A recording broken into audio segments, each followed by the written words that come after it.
It's not just agreement between the elders and the government. It's agreement between elders, government, and Creator, who we call God, that promise was made.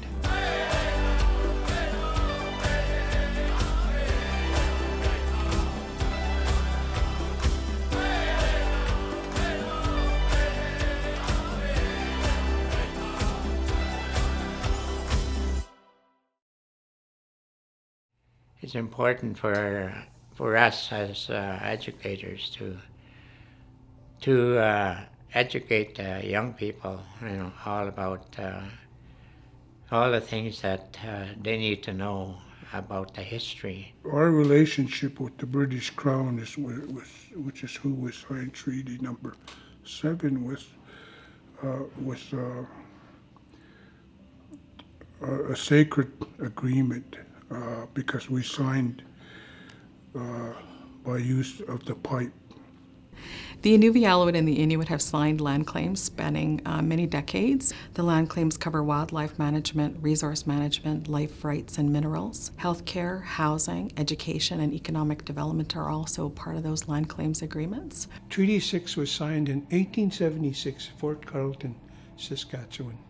1 year later, 1877, it was signed here. In Treaty 6, when they signed, they had the only treaty signing in Alberta that has what was called a medicine clause. Métis never signed treaty. They went through a different process called SCRIP. They began negotiating with the province in 1936, and in 1938 they passed the Métis Population Betterment Act that set aside 12 areas of land originally called Métis colonies, that later became known as Métis settlements. We tried our best through the interpreters to come up with a fair agreement. But of course, at the Treaty 7 signing at Blackfoot Crossing, things already were not equal. Then over the years, the promises were all broken one by one. And today, to understand the philosophies and the teachings from the signing not being honored, it disrupted the people. Because the first thing that happened is that the language started being stripped. The ceremonies started being taken away. And when you don't have the ceremonies and the language, you don't have a culture. And in the end, it was devastating to our people. We are now becoming a colonized state, and as a result of that, we were under duress.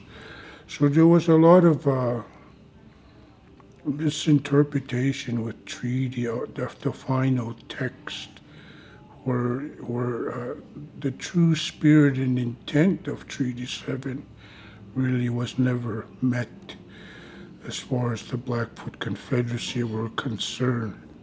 Control over our land and resources continues to be an issue. The environment, some social programs, and the extent and pace of which change is occurring globally, for example, is a real challenge.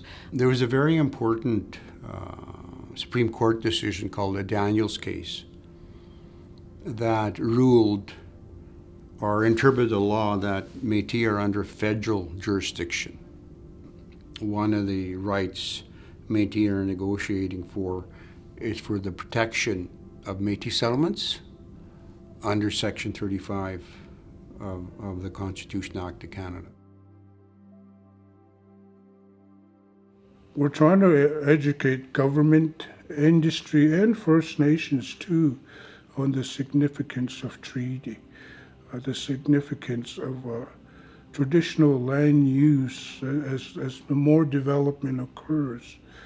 More of our Aboriginal rights, which predate treaty rights, impact and affect our harvesting and gathering rights, our abilities to hunt and fish and trap and so forth.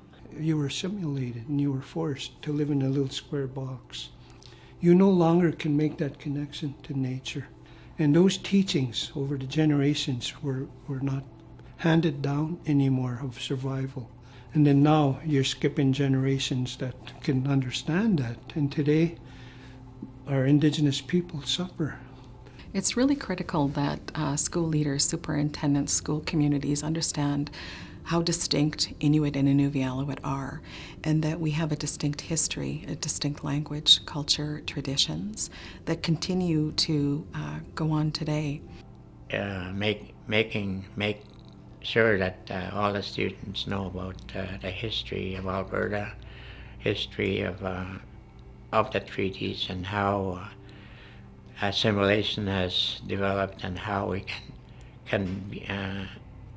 how can we overcome the assimilation itself.